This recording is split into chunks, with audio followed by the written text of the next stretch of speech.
the one, the only, the Dallas Cowgirls are up next. Look at that. Yes. No cheerleader picture for them this year. What they're probably most famously known for, because they haven't won anything of significance in the last 20 years. I mean, almost our entire Maybe 30 lifetime. years. Yeah. Yeah. So anyway, that big star, which I will say, really cool stadium. Had the opportunity to go to Jerry's World. They do put on a damn good show, even though I think the screen's a little too big, because I found myself watching the screen more than the actual field, and I didn't have bad seats. So, but enough rambling. The Dallas Cowgirls 7-10 last year because Dak hurt his little leg there. I wonder if that's the same leg he had to get put to sleep for his little tattoo. But we're going in and we're talking their free agency. And then Derek's going to give a much more unbiased opinion on how he feels this team looks for the 2025 season. Some losses here. Trey Lance is not going to the CFL or the UFL. He's going to LA to be probably their third string there at the Chargers. Rico Dowdle, after a 1,000-yard season, has been shipped off to Carolina. Brandon Cooks returns to the Saints there in New Orleans. Zach Martin, one of the best guards to play in a long, long time, has retired. Chauncey Golston and DeMarcus Lawrence. Golston going to my Giants to much, much greener pastures. And DeMarcus Lawrence heading over to Seattle. And then losing Kendricks and Joseph. And then Jordan Lewis, former Michigan man, is headed to Jacksonville. Now, with the additions, we've got Joe Milton, who came in and what did he? I think he kept the Patriots from the first number one, or did they get? Yeah. Yes, right? correct. Kept them for the number one pick with his performance against Buffalo. Miles Sanders comes from Carolina. Javonte Williams comes over from Denver. George Pickens is the big one coming over from Pittsburgh. Dante Fowler coming to the division rival Commanders. Peyton Turner from New Orleans. And then we've got, a couple other guys on defense. Kyer Elam, which I love him because he's a Gator, but man, he's been pretty ass in the NFL. Yep. Pretty decent draft class, though. Tyler Booker coming from Alabama. Donovan Ezeruku, the defensive end. Siobhan Ravel, who was a really good corner for ECU, but it's coming off a major injury there with an ACL. And then Jadon Blue from Texas coming into a backfield that is wide open there. So a decent amount of additions and some losses, especially on the defensive and offensive line. What are your takeaways for this Dallas Cowboys team in the 2025 NFL season? Overall, I don't know if their losses and additions really changed my mindset a whole lot with the Cowboys. I think obviously losing Zach Martin is a massive, massive loss. I mean, he's been an all-pro guard for better half of a decade at this point. You bring in the rookie Tyler Booker to fill his spot, who's an absolute tank, but he's not Zach Martin. And, from an offensive line standpoint, they've got younger over the past couple of years. They've taken a major downgrade in that respect, but you bring in a guy in George Pickens, who's by far the best wide receiver too that they've had since CeeDee and Dak have been there in Dallas. But overall, I think last year got derailed pretty quickly as soon as Dak, injured his hamstring. However, he did that. It was just kind of a strange thing. All of a sudden, hey, Dak Prescott's out for the remainder of the season, and they were a shell of the Cowboys ever since then. But now that Dak is back, it'll be interesting to see if he gets that spike that we typically see when he is healthy, if he can stay healthy. Right. Yeah, exactly. And we'll kind of talk about that spike year after the injury. He's kind of done this before. But yeah, absolutely. You talked about the offensive line, and when I think of the offensive lines that I was growing up with, Tyron Smith, Martin, and all those guys. It's definitely been a changing of the guard. They've definitely had to get a lot younger. Tyler Guyton, Tyler Smith, Cooper Beebe, Tyler Booker, and Terrence Steele. A very young offensive line, especially compared to where they've came from. I get it. Guys get older, guys retire. You got to move on. But I agree. It's definitely a clear downgrade from one of the dominant units. Can't wait for that to happen to the Philadelphia Eagles. When we get rid of their damn offensive line, Lane Johnson, Jordan Mailata, please get the hell out of there. But I think that they've got a ragtag group of the running backs. I kind of talked about it. We've got Javonte Williams, Miles Sanders, and Jadon Blue, and then Deuce Vaughn still kicking over there. Yep.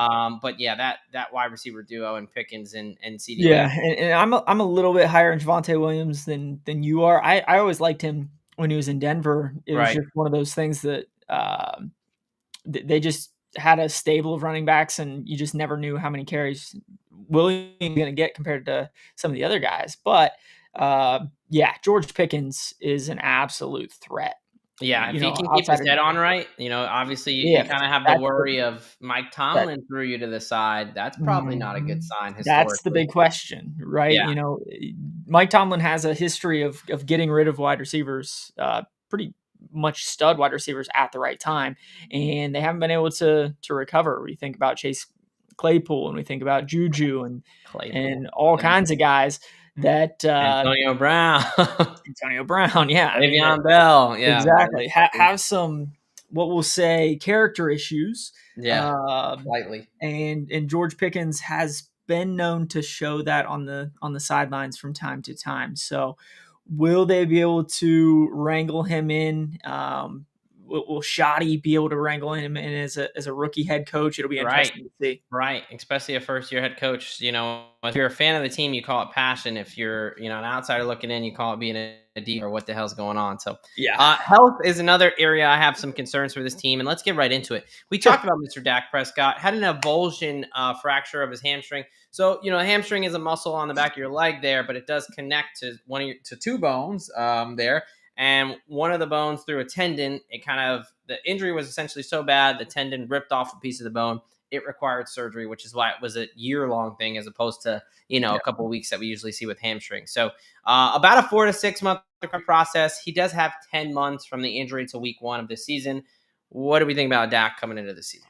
Yeah, I think, assuming that he can stay healthy throughout the entire season, we should be expecting big things from Dak. He has plenty of time to get his hamstring and hips, doing his rotation thing. And he should be good going this season. My biggest question is, will he be able to stay healthy behind that young offensive line? Yeah, no, exactly. I'm right there with you. Yeah, this injury itself should be in the past, and he should be, looking healthy. But what's he going to look like, next season? Yep. But defensive side of the ball, two big injuries that I want to speak on here. Yeah. DeMarvion Overshawn, kind of like a linebacker safety hybrid player, really Yep. flies around the field, really a good player for them. Can be a stud. Knee got exploded essentially Mhm. December 9th, 2024 against the Bengals, I believe. Yep. ACL, MCL, and MTL tear. You've only got 4 major ligaments in your knee, and he got a 3-for-1 special there. Yep. And the Very most injured unfortunate. one was the only one that was fine. No, MCL was torn. Just kidding. Yeah, LCL. MCL was Okay, torn. cool. Yeah, so he left the LCL out of the equation, but this is Hanging on at by a least thread. an 11 to 12 month recovery process. This is a major, major, big deal. Yep. He's got only 9 months from when it happened to the start of week 1. I am expecting him to be on the pup and miss a decent amount of the season. What say you? Yeah, I agree. I think he'll start the season on the pup, and probably once he does return, they'll kind of ease him back into football, because we all know if you're not playing football, you're not in football shape. You're not getting better at football, and like you mentioned, he's kind of that swing safety linebacker position, and Right. he really relies on you know opening up his hips and really putting his knees in kind of strange Change positions direction. from time Yeah. to time, because he has to change direction so much. So yeah, I think this is one of those where he'll probably not look like DeMarvion Overshown, until the back half of the season. Yeah, I mean, if this year at all. Like I said, he's a good player for them. I do like him. So it's an unfortunate injury. Yep. Another one, Trevon Diggs, who's been dealing with, quite a few injuries recently, the cornerback there. He had a knee cartilage surgery.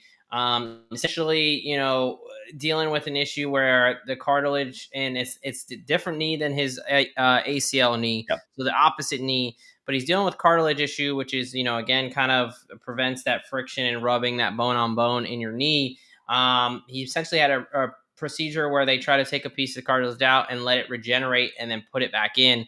Yep. A bit of an experimental. We've seen some of these as physical therapists, and sometimes they work and sometimes they don't. But he had that surgery done January 20th of this year. That only gives him about 6.5 months, when this is typically more of an 8 to 10 month recovery timeline. It can vary. I mean, this is one of those Yes, surgeries no that is a doubt. bit weird.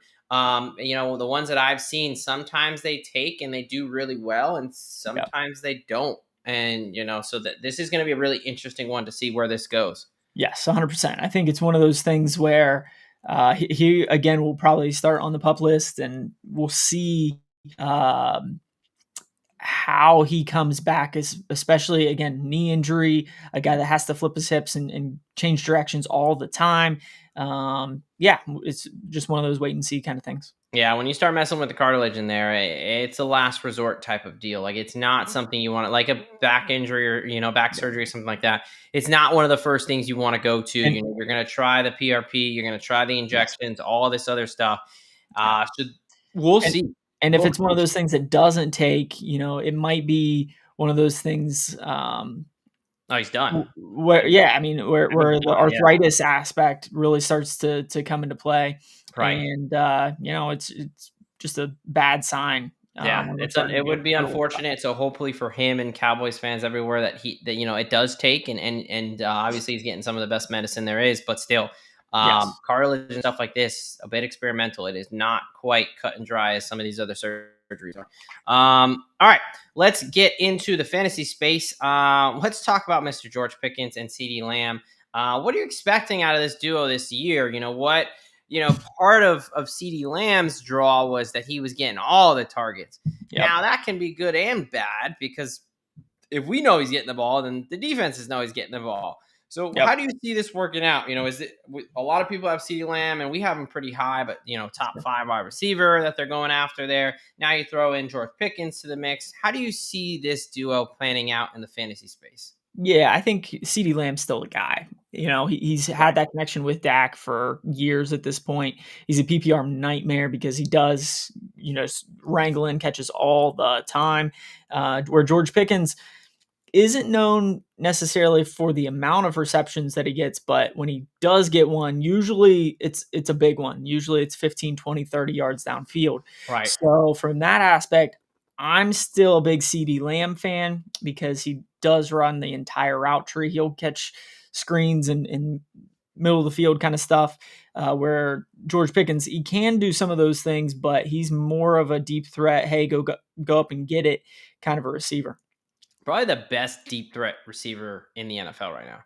The way he plays the ball is I wouldn't say best deep threat, but definitely best 50-50 ball receiver contested for catch, sure. we'll call it. Yes, Yes, contested 100%. catch. Yes, he really, the way he contorts his body and makes Yes, those catches, man, he makes some incredible catches. no But doubt. you're right, probably Jamar Chase would take the deep threat crown there. Yeah, I like both these teams. Are these players here? I think their passing game is going to work, and I'll talk Yeah. about it here in a little bit. But I think for multiple reasons. One, you have 2 really good wide receivers. I think you got a Yep. quarterback that, when he's healthy, he can distribute the ball. Yep. And 3, I think they're going to need to score.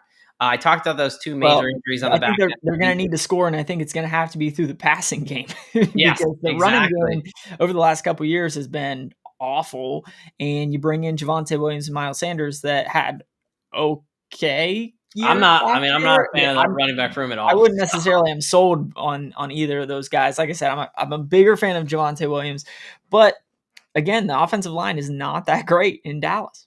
Yeah. So, I think both Pickens and Lamb can pay off, and Yep. even Dak is probably not a bad play there. All right, getting over to the betting space, 7-10 last year. Their win total is 7.5. A little bit of juice to the over. Obviously, if you want to go 8.5, then you juice to the under there. Yep. Make playoffs anywhere from plus or 2-1 to plus 180. Miss playoffs minus 220 to minus 245. NFC East anywhere from plus 550 to 6-1. To win the NFC, 22 to 25 to 1. And then to win the Super Bowl, 48 to 50 to 1 for those Cowgirls in Dallas. Any plays on win total, any of that stuff?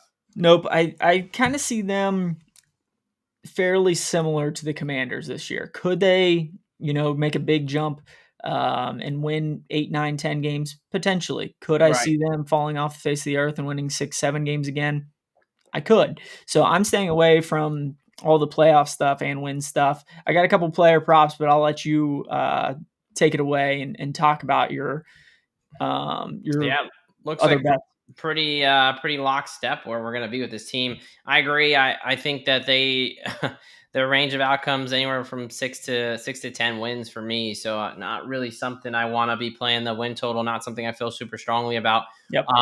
But I do feel good about Dak Prescott having a bounce back year. Sure. When we look at Dak Prescott's career, every time he's kind of had either an injury-ridden season or whatever it may be, in 2020, he only played 5 games. He came back and played 16 games, threw for 4,400 yards. Then in 2022, he only played 12 games because of injury. Then he came back in 2023 and threw for 4,500 yards. Right? 2019, he threw for 4,900 yards. So he really is a guy who bounces back after missing some games here, and I'm going to bet on that. So give me Dak Prescott 4,000 yards at plus 130 and 30 plus touchdowns at plus 240 over on DK. When he's healthy, this is what he does, and now he probably has the best wide receivers and tight ends he's had collectively. So there's no reason for him not to do that right again. So that's really my only plays is going to be surrounded around Dak Prescott chucking the ball over the field because 1, he's got the best weapons, and 2, their defense again. I'm not like they might be really bad. They might need to score a lot and throw and guard time, and all those yards count no matter where it comes from. So, what say you, my friend? Yeah, I'm right there with you. It's amazing that for those of you that don't know, we don't talk about our bets before the show. We basically just roll with it. Right. But I'm on Dax over 38, 38.50 and a half passing yards at minus 110. I'm gonna jump on the over 4,000 as well at plus 130. And for the most part, that's just because if he plays all 7 games, he's gonna average around 43, 4,400. That's a 17 game average over his career. Yep. So easily, even if he misses 4 or 5 games, he could still get over that 38.50. Very well could get over 4,000 as well. But I will say I'm not all on Dak's positives. I'm going to also throw out a little bit of a fly here and say that Dak Prescott throws the most interceptions in the league at 15-1. Last year he threw 8 picks in 8 games. 2 years before that, in 2022, he threw 15 in 12 games. Yeah. So even this is a guy that over a 17 game season, he would average about 11 and a half picks. So, it's just one of those things where he's done this before. He's led the league in picks before at 15. Could this be a year where, hey, we're throwing the ball all the freaking time? Right. And, he's trying to throw it up to CeeDee or George Pickens on these 50-50 balls and they get tipped up and picked. So I'm taking that little bit of a long shot at 15-1 for the most picks. I really like that 15-1, especially. Maybe we see another Jameis 30 for 30 year. No doubt. I mean, if we're talking about a team that could get a guy, we're talking about the NFC East, and he's got the leash where they're not really going to bench him. I know Joe Milton might be fun, but like they put in so much money to Dak Prescott, I don't really think you can bench him. No I think he's going to have some success, but I also absolutely could see him throw the most interceptions. So I will be adding that to my catalog there. So yeah, I really like that play, especially at a 15-1 price. I mean, I think he should be almost a favorite for this award, or maybe not an award, but whatever this accolade or whatever it is. Yeah. But yeah, that's interesting. I like that. So. All right, for these Dallas Cowboys in the 2025 year, we see a bit of variability. We see a team that maybe not going to have a great defense, got some major injuries, but offense should go. And we are both on Dak Prescott to have a year, but we're also on him to maybe have a Jameis Winston-ass year and lead the league, both maybe in passing yards and interceptions. Yep. So it'll be a fun season to see what Dak Prescott can provide for these Cowgirls. Thank you for watching the IDP Plus YouTube network. If you enjoyed this video, give it a thumbs up and don't forget to subscribe to our channel. Be sure to tap the bell icon to get notified whenever we upload new content.